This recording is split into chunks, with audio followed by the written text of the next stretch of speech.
শরীয়তপুরের ভেদেরগঞ্জ উপজেলার সখীপুরে হাবিবুল্লাহ কলেজের সামনে একটি মার্কেটে ভয়াবহ অগ্নিকাণ্ডে ৬০টি দোকান পুড়ে যায়।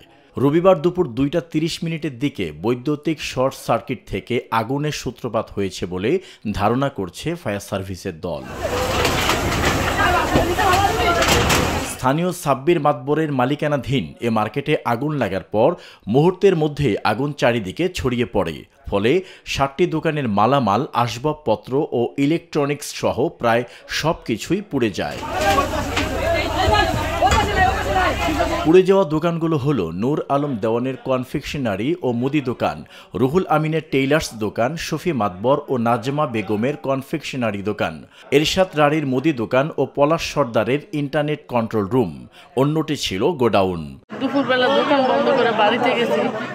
বাড়িতে গিয়ে আইতে একজন কইতেছে মার্কেট আগুন লাগছে এই কথা কইছে, মানে দৌড়ে আইসে দোকান মানে যাই তুই বাড়ির সামনে সব জোর লেগেছে।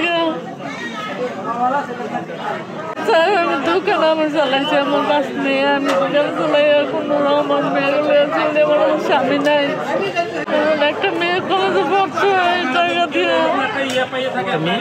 কলেজে পড়লে করে আমি বলে ক্ষতিগ্রস্ত ব্যবসায়ীরা জানান ৬০টি দোকান মিলিয়ে মোট ক্ষয়ক্ষতির পরিমাণ প্রায় ৫০ লাখ টাকা। নিরপেক্ষ, সত্য প্রকাশে আপোষহীন।